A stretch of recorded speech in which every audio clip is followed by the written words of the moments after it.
भागवत श्रवण करने के नियम क्या है, भागवत कहने का कौन अधिकारी है, ये सब बातें या भागवत का महत्व, भागवत की जानकारी। सीधे सीधे शब्दों में कहें कि हम मार्केट जाते हैं, बाजार जाते हैं कोई भी वस्तु को लेने के लिए, जैसे कोई कार खरीदने जा रहा है, कोई रेफ्रिजरेटर खरीदने जा रहा है, कोई टेलीविजन, आजकल मोबाइल का अत्यधिक चलन है, कोई मोबाइल, तो पहले उसकी जानकारी लोग लेते हैं, भैया कौन सी कंपनी का ले, कौन से ले, ये कितने रैम का है, इसमें क्या क्या विशेषता है, क्या क्या ये ऐसा, तब जाकर के संतुष्ट होने के बाद ही हम ऐसे ही भागवत के विषय में जानकारी, वो भागवत महापुराण, श्रीमद् भागवत महापुराण का प्रथम श्लोक है, प्रथम मंत्र है। हो सके तो सभी माताएं लोग हाथ जोड़ करके, बंधु लोग भी हाथ जोड़ करके हमारे पीछे बोलिए, ये प्रथम श्लोक है। सच्चिदानंद रूपाय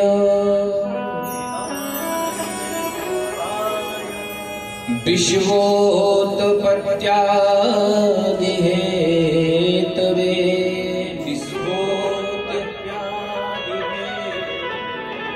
तापत्रय विनाशाय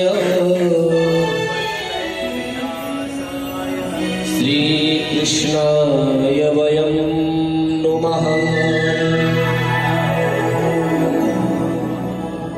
भगवान वेद व्यास कहते हैं, सच्चिदानंद रूपाय विश्वोत्पत्त्यादिहेतवे तापत्रय विनाशाय श्री कृष्णाय वयं नमः। सच्चिदानंद रूपाय भगवान कैसे हैं? आपने कई बार सुना होगा सच्चिदानंद सच्चिदानंद सच्चिदानंद। ये शब्द तो एक प्रतीत होता है, लेकिन इसमें से तीन प्रकार के तीन शब्द निकलते हैं। पहला सत या सत, दूसरा चित और तीसरा आनंद। सज्जनों माताओं बहनों, सत्य या सत्य कहते हैं जो त्रिकालावादित है, जिसमें या जिसको तीनों प्रकार के काल प्रभावित नहीं कर सकते। यही मान ले जो तीनों ही काल में था, जो पहले था, अब है और बाद में रहेगा। पहले था मतलब संसार बनने के पहले था, सृष्टि बनने के पहले जो था, वास्तव में वही सच है। मैं आपको कथा श्रवण करा रहा हूं डॉक्टर भवानी शंकर तिवारी। आज के पहले मैं आपको था, आप जानते ही नहीं थे। अब हूं और यहां से जाने के बाद में परिचय तो हो जाएगा, लेकिन निश्चित नहीं है।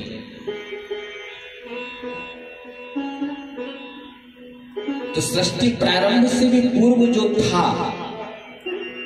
वास्तव में सत्य यदि कोई है तो वो है सत्य। अच्छा, सृष्टि बनने के पहले था क्या? सब लोग एक भाषा में, एक स्वर में, एक साथ बोल देंगे। इस सृष्टि के पूर्व यदि कोई था तो वो परमात्मा था, वो भगवान था, वो ईश्वर था। अच्छा, अब सृष्टि बन गई है तो वास्तव में सृष्टि बनने के बाद वो है, इसलिए सृष्टि है। यदि वो नहीं होगा तो सृष्टि भी नहीं। ये बात परम सत्य है।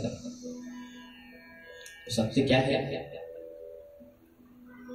जो सृष्टि के पहले था, सृष्टि बन गई है, बन तो गई है, लेकिन है उसकी वजह से। और जब सारी सृष्टि नहीं रहेगी, जब सारा संसार नहीं रहेगा, ये ब्रह्मांड खंड खंड प्रलय के काल में, प्रलय के काल में समा जाएंगे, तब कोई बचेगा तो वो भगवान। ध्यान दीजिएगा, भगवान कैसे हैं? भगवान बोले सत्य है। तो सच्चिदानंद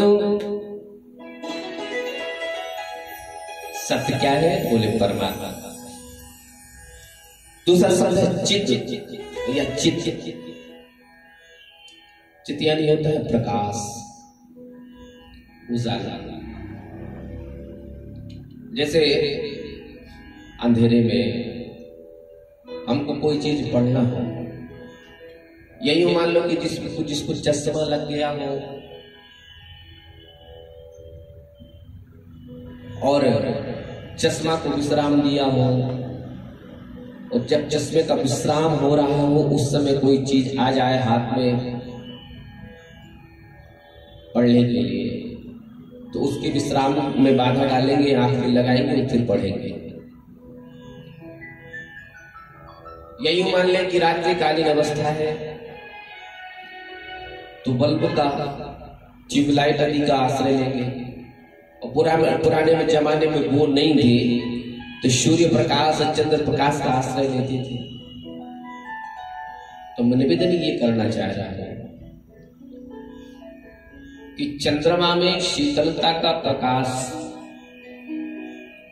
सूर्य में दाहत्वा का प्रकाश किसी ने दिया है, या जिसके द्वारा इन लोगों में प्रकाश है। सूर्य से जगत प्रकाशित हो रहा है, और सूर्य जिससे प्रकाशित हो रहा है वो चित स्वरूप, वो प्रकाश स्वरूप परमात्मा है। यदि भगवान है तो प्रकाश है। तो सच्चिदानंद, तीसरी बात है आनंद। अच्छा, आनंद के विषय में एक बात आप विचार करिएगा, ये आनंद है क्या? लाखों करोड़ों का टर्न ओवर पर भी करना आनंद है क्या? अच्छा, ये टर्न ओवर लाखों का करोड़ों का हो, बढ़िया एयर कंडीशनर रूम हो, दल्लभ का गद्दा हो, जीनी सी चदरिया ओढ़ करके उस पे लेटने का नाम आराम करने का नाम आनंद है क्या? जान दीजिए। अच्छा, यूं मान लें आप, इस संसार में कोई भी विषय को, कोई भी वस्तु को आप उठा के देख लीजिए, हर चीज का उल्टा मिलेगा। किसी भी विषय को, किसी भी वस्तु को, उसका उल्टा आपको उपलब्ध हो जाएगा। दिन का उल्टा रात, अंधकार का उल्टा प्रकाश। आप आनंद का उल्टा ढूंढ के बताइए।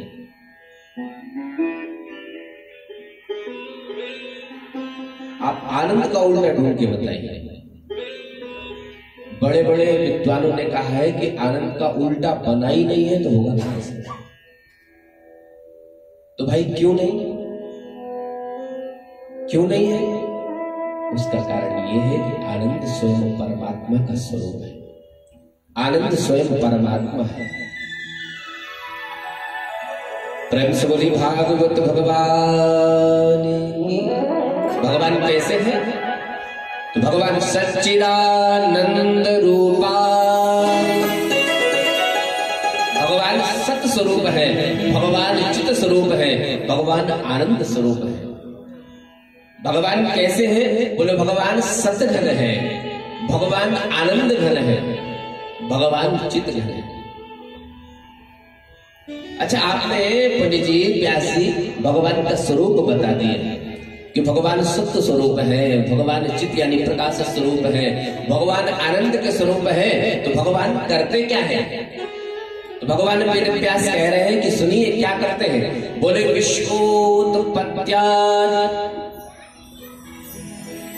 विश्वोत्पत्त्यादि,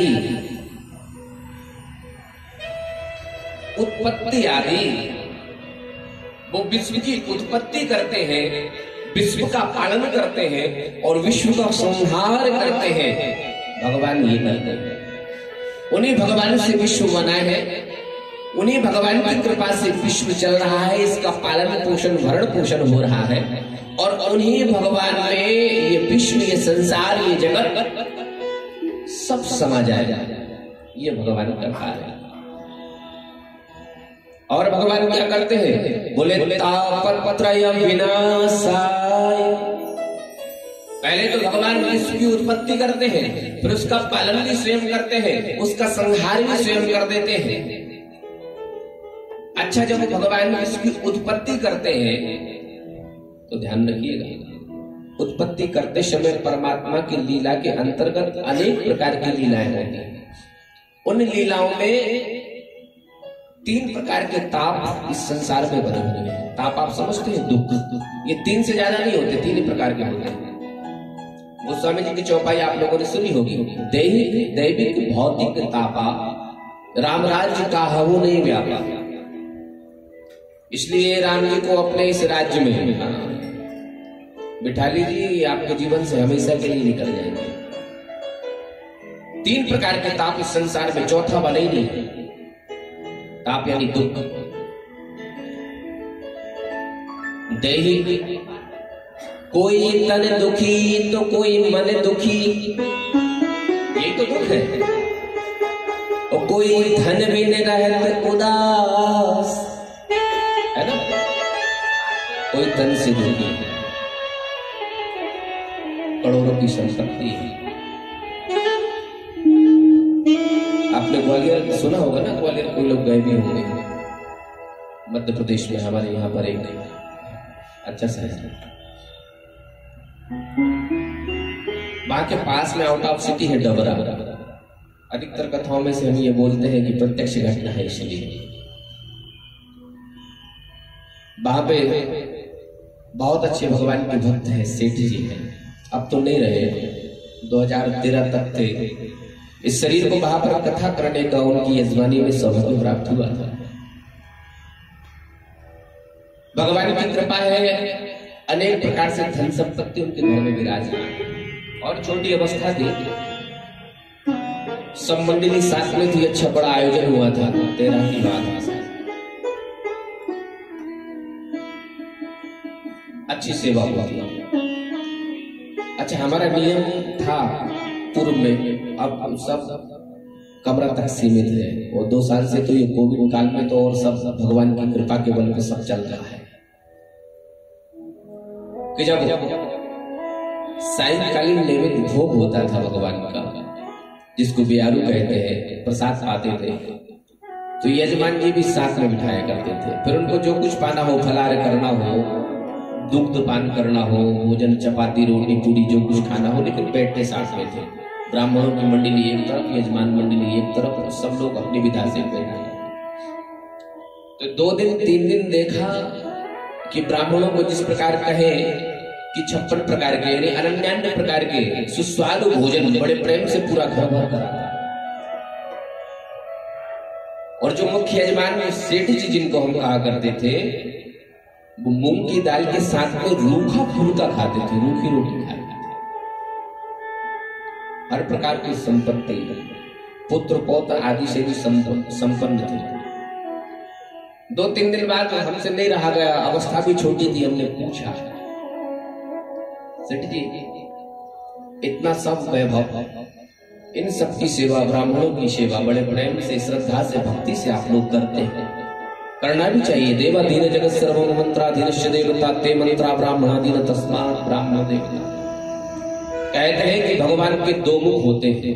अच्छा, इसलिए नहीं बोल रहा हूं कि मैं ब्राह्मण हूं, ये लिखा है ब्राह्मणों समुखमासीत बाहुराजन्य, वेद में लिखा है कि ब्राह्मण के भगवान के 2 मुख हैं। 2 मुख से भगवान प्रसाद पाते हैं, भोजन पाते हैं।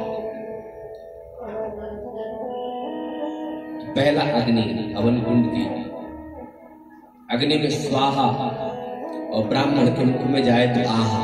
भगवान बड़े संतुष्ट होते हैं, इसलिए तो ब्रह्म भोज की विधा बनाई गई है। ब्राह्मण को भोजन इसलिए तो कराने चाहिए, ब्राह्मण संतुष्ट होता है, भोजन करता है तो भगवान प्रसन्न हो जाते हैं, भगवान संतुष्ट हो जाते हैं। मैंने कहा सबको ये वैभव, इतना वैभव के साथ, इतनी भक्ति श्रद्धा के साथ, वो बड़े मनोहार करके, जबरदस्ती करके आप भोजन कराते हैं, लेकिन स्वयं मूंग की दाल के साथ में रूखा फुल्का, सूखा फुल्का खाते हैं, जिसमें घृत घी भी आप कुछ नहीं लगाते। श्री भगवान की कृपा, सेठ जी ने हाथ जोड़ करके करबद्ध हो कहा कि व्यास जी, सब भगवान की कृपा है, और ये भी भगवान की कृपा मान लो कि बुढ़ापे में मूंग की दाल के साथ रूखा फुल्का खा रहा हूं तो खूब बुद्धि उनके भजन में लगती। अच्छा, मुख्य बात ये है कि डॉक्टर साहब ने मना कर दिया है कि घी ज्यादा चोपड़ लोगे तो ब्लड प्रेशर हाई हो जाएगा, सब धरा रह जाएगा। बोलो भागवत भगवान। तो कोई तन दुखी, ये तो तन का दुख है, सब कुछ होते हुए भी कोई मन दुखी, कोई मन से दुखी है। कभी बेटा नहीं सुनता तो कभी बहू नहीं मानती, तो कभी ऐसा करना चाहते थे तो कभी वैसा हो गया, तो कर्मचारियों ने ये कर दिया, तो कभी इसके रेट आगे हो गए, तो बच्चों के स्कूल नहीं खुल पा रहे हैं। ये मन का दुख। देखा होगा कि बड़ी बड़ी मल्टी स्टोरी बिल्डिंगों पर चढ़ करके नहीं, लटक करके कभी पुताई करता है, कभी सफाई करता है, और न जाने कितने कितने प्रयास जान जोखिम में डाल के करता है। 300-500 रुपए शाम को मजदूरी के मिलते हैं। बच्चों को खिलावे कि उनके शौक पूरे करे, कि उनकी पढ़ाई की फीस भरे। ये धन की दुखी। तो कोई तन दुखी तो कोई मन दुखी, कोई धन बिन रहते उदास। ये तीन प्रकार के ताप है। तो तुलसी बाबा कह रहे हैं कि थोड़े थोड़े सब दुखी, सबको इनका थोड़ा थोड़ा दुख है। तो सुखी कौन है? बोले सुखी राम के। देखा होगा आपने, अरे आपका महाराष्ट्र तो संतों की, पूज्य संतों की भूमि है। बाबा एकनाथ महाराष्ट्र संत हुए, जिनके विषय में सुना है। कहां से कावड़ की यात्रा उठाते हैं और कहां कावड़ जाके चढ़ाते हैं। ना भूख की चिंता, ना प्यास की चिंता, ना तन की चिंता, ना धन की चिंता, और भगवान हमेशा सामने खड़े रहते हैं। और इसलिए नहीं खड़े रहते, भगवान की ये कुछ सहायता मांगेगा। भगवान ये देखते हैं कि इसकी सहायता कहां करना है। थोड़े थोड़े सब दुखी सुखी राम के दास। सज्जनों माताओं, इसलिए जब जीवन में, जहां जीवन में, जैसा जीवन में, और तुलसी बाबा ने तो कहा है कि कर से कर्म करो विबिनाना, मन राखो जहां कृपा निधाना। हाथ पैर से कोई भी कर्म करो। रोटी बेलना है तो राम राम राम राम राम, क्या जाने। और मैं तो हर मंच से कहता हूं कि कभी राम राम करके रोटी बनाकर देखिए, और कभी फिल्मी गाना गीत गा करके रोटी बनाकर देखिए, और दोनों को फिर परिवार के सदस्यों को खिलाकर देखिए। फिर उनको कौन सी रोटी में स्वाद आता है, उनके मुंह से जो शब्द निकलते हैं आपके प्रति या संसार के प्रति, उन शब्दों का बदलाव देखिए, उनमें भेद देखिए। ये राम के नाम का प्रभाव। अच्छा, भजन आदि आपको पसंद है ना?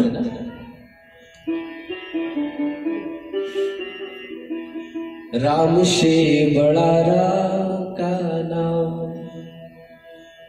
अंत में यही आए तेरे काम, अंत में यही आवे तेरे काम। शब्दों पर विशेष ध्यान दीजिए। राम से बड़ा राम का नाम, राम से बड़ा राम का नाम, राम से बड़ा अंत में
समुद्र बन रहा था, भगवान को लंका जाना था।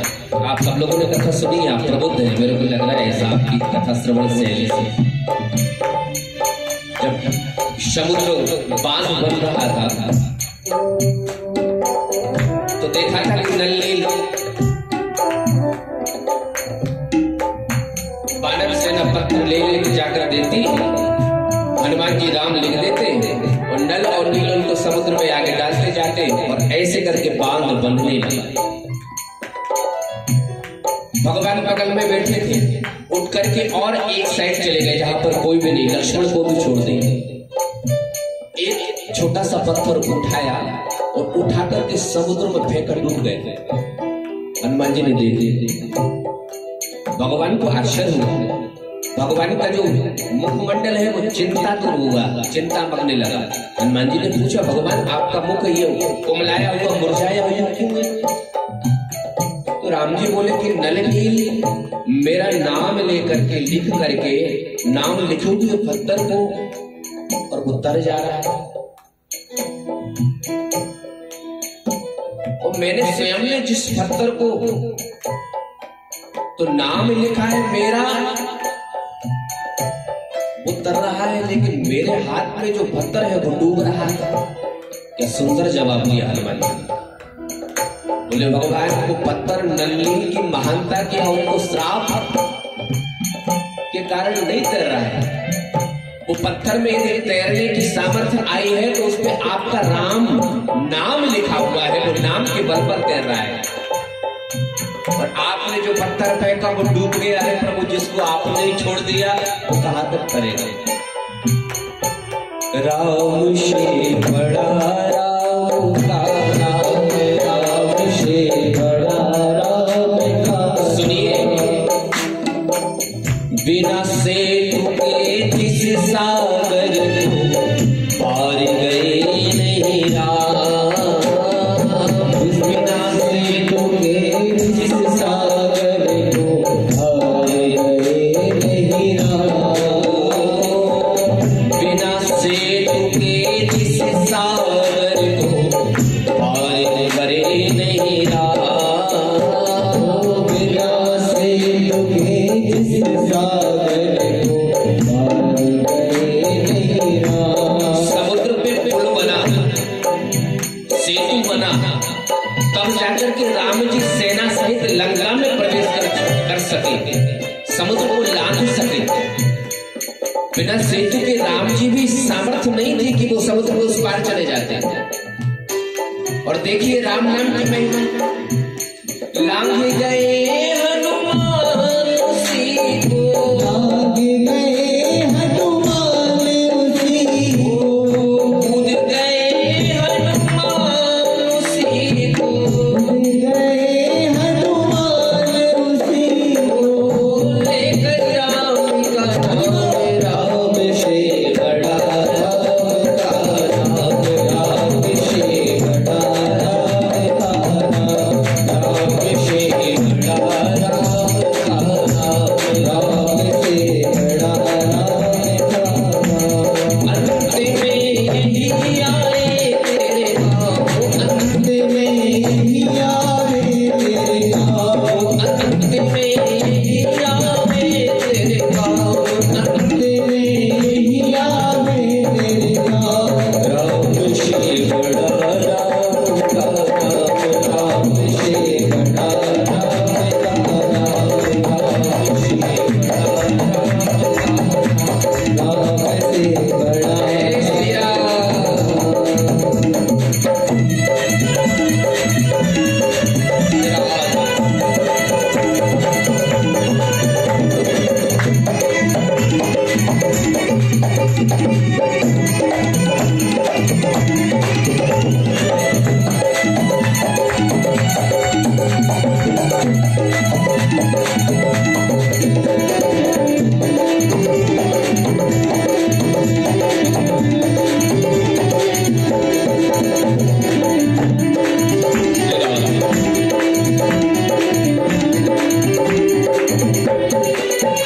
अच्छा देखिए, आपने साधु संत महात्मा वेद पुराण कई प्रकार की कथा, कई कोई संभाषण, कई के प्रवचन आपने श्रवण करे होंगे।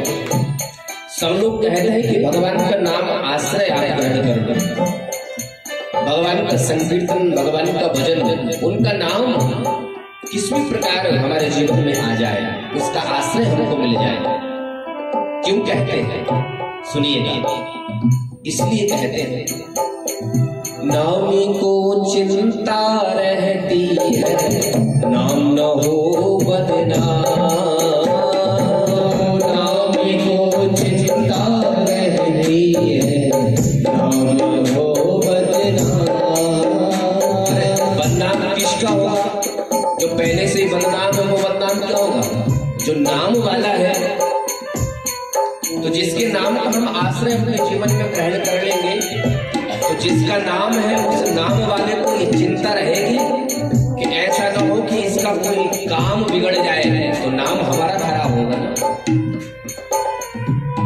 नामी को चिंता रहती है, नाम न हो बदनाम।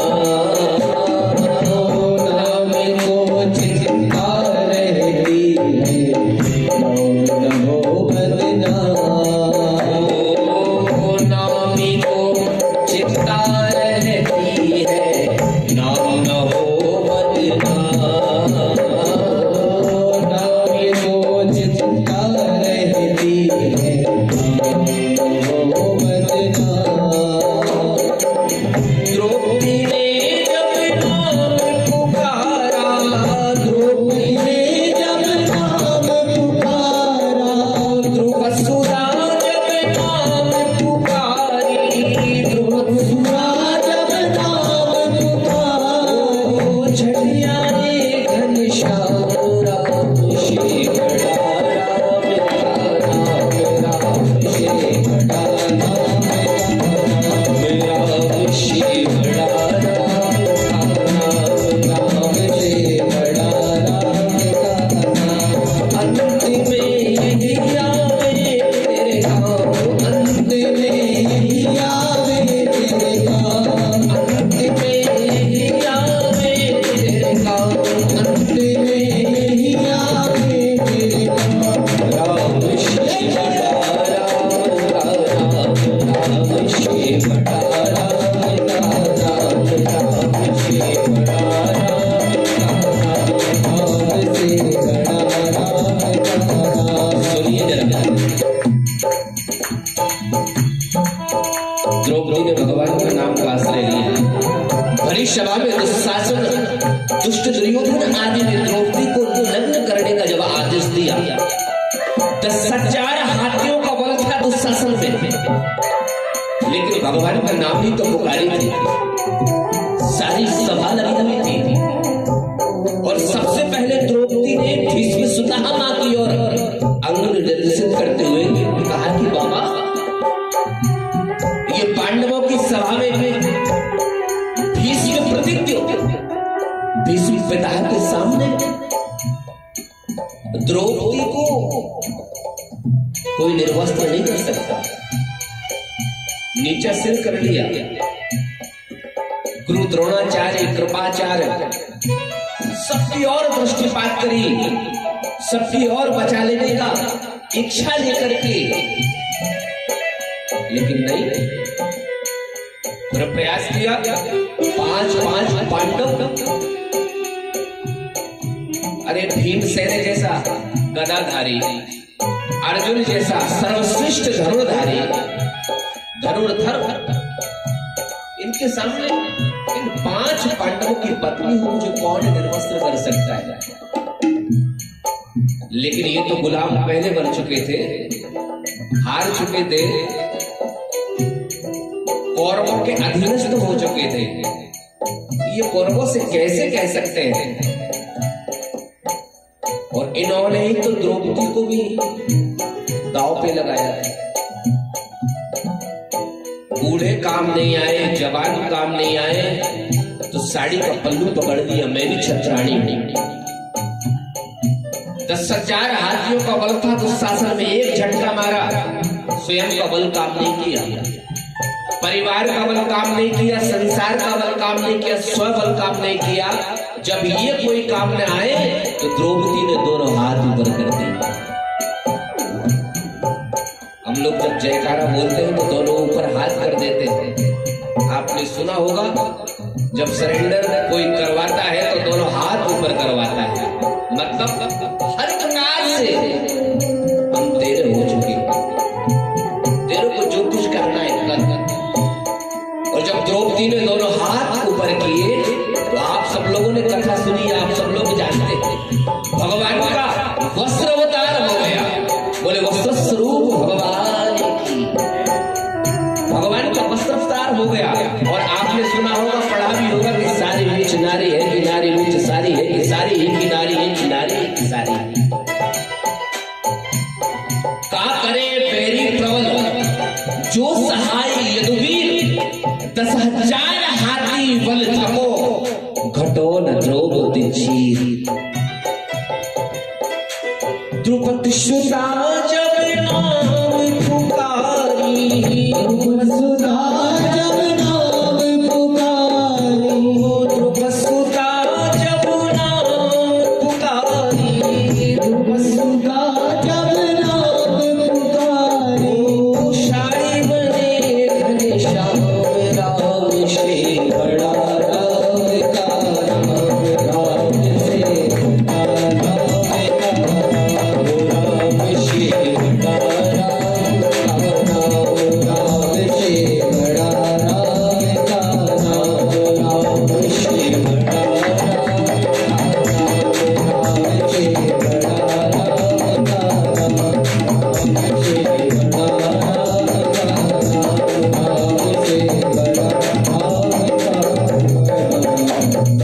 भक्तवत्सल भगवान जय। तो भगवान नाम का आश्रय लेते। अभी तो प्रथम श्लोक गोवी महात्मा का, भागवत जी चालू थोड़ी हुई है, अभी तो भागवत जी का महात्मा चल रहा है, वो भी प्रथम श्लोक। तो सच्चिदानंद रूपाय विश्वोत्पत्त्यादि हेतवे। व्यास जी आपने भगवान का स्वरूप बताया है। भगवान कैसे, भगवान सत्य घन है, भगवान चित्त घन है, भगवान आनंद घन है, ये भगवान का रूप है। भगवान सच्चिदानंद घन है। आपने भगवान का कार्य बताया, क्या करते हैं भगवान विश्व की उत्पत्ति करते हैं, भगवान विश्व का पालन करते हैं, भगवान विश्व का संहार कर लेते, ले कर देते हैं। विश्वोत्पत्त्यादि हेतवे प्रकट विलास सृष्टि ले हुए। और क्या करते, तापत्रय विनाशायो, जीव के, इंसान के या किसी भी जीव के जीवन के तापत्रय, तीनों प्रकार के ताप, सारे दुख सारे कष्ट हर लेते हैं।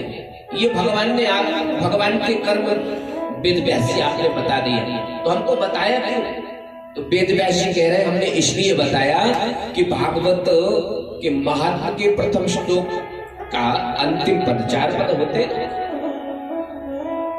सच्चिदानंद रूपाय प्रथम, विश्वोत्पत्त्यादि हेतवे द्वितीय, तापत्रय विनाशाय तृतीय, और अंतिम क्या कह रहे हैं? बोले सब इतनी भगवान की स्वरूप बता दिया, काम बता दिया, भगवान तापों को हरने वाले हैं, तो अब हम करें क्या? तो वेद व्यास जी कह रहे हैं श्री कृष्णाय वयं नुमः। भगवान ये सब करते हैं तो हमारा कर्तव्य ये बनता है, भगवान पापों को तापों को हरते हैं, तो श्री कृष्णाय यानी हम सब मिलकर के वयम यानी हम सब। वेद व्यास जी ने यहाँ अहम नहीं कहा, वयम शब्द यानी पर्यायवाची है, वयम यानी हम सब मिलकर के भगवान श्री कृष्ण के चरणों में प्रणाम करते हैं। श्री कृष्णाय वयं नुमः, ये प्रथम श्लोक है। आगे चलते हैं। वेद व्यास जी ने मुख्य वक्ता जो है श्री सूत जी महाराज के माध्यम से श्री सुखदेव भगवान को, आपने देखा होगा कि शुक यानी पैरेट तोता हर कथा में आपको रखे मिल जाते हैं, वो पधराते हैं, उनकी पूजन होती है। कारण क्या है कि भागवत के मुख्य वक्ता है। ये राजा परीक्षित के सुखताल में, ये जो प्रथम कोविड का मामला जब फर्स्ट आया था ना, वो शायद 23 मार्च से प्रथम ये लॉकडाउन लगा था।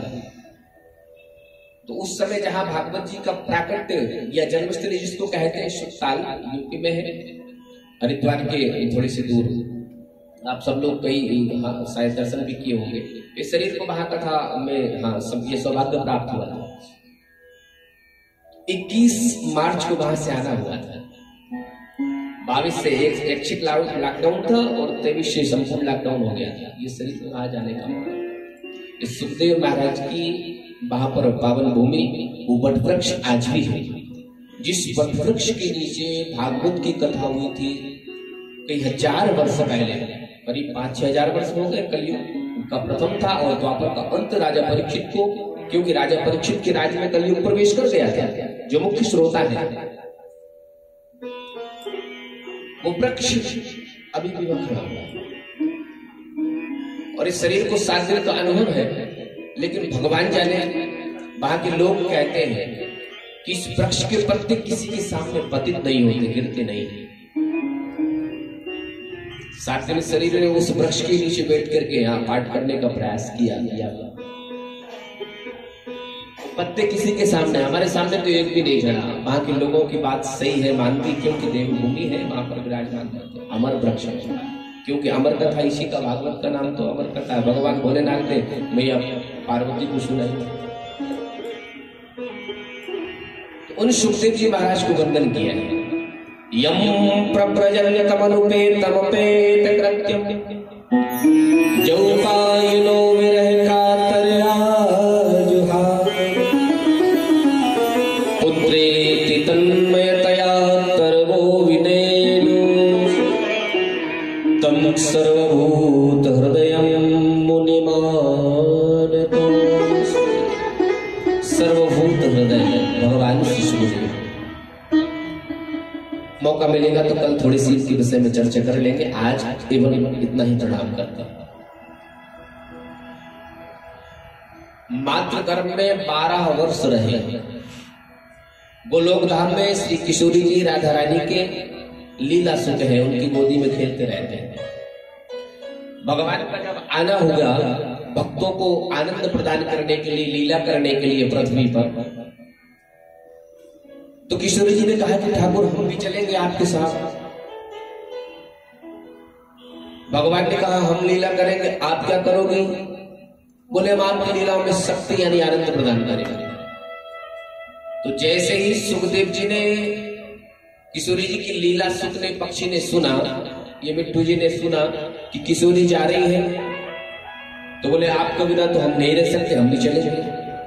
तो किशोरी जी ने कहा कि भगवान लीला करेंगे, हम उनकी लीला में शक्ति प्रदान करेंगे, आप क्या करोगे? तो सुखदेव जी ने कहा वो लीला करेंगे, आप शक्ति प्रदान करना, हम लीला का गायन करेंगे। तो सुखदेव जी लीला गाने के लिए पधारे तो बद्री विशाल बद्रीनाथ धाम में, जहां साक्षात परमात्मा आज भी तपस्या के रूप में नर नारायण विराजमान, वहां पर बैठे। भगवान भोलेनाथ ने माता पार्वती को कथा श्रवण कराई है। अमर कथा भागवत के रूप में इनने श्रवण करी। थोड़ा सा अपराध बन गया, क्योंकि भागवत कथा श्रवण के नियम है, नियम विरुद्ध जाकर के कथा श्रवण नहीं करना चाहिए, जहां तक संभव हो सके। भगवान शिव के त्रिशूल का भय को सताया, नीचे आए। साम्यप्रास एक जगह है जहां पर सरस्वती नदी का केवल एक ही स्थान पर दर्शन होता है। प्रयागराज में तीनों है, गंगा, यमुना और सरस्वती। इसकी त्रिवेणी कहा जाता है, त्रिवेणी संगम है, लेकिन दर्शन नहीं होता। आप प्रयागराज में जो किला है वहां पर वट वृक्ष है, उस कुंड के अंदर सरस्वती का दर्शन जो जल दिखता है, कहते हैं ये सरस्वती जी है।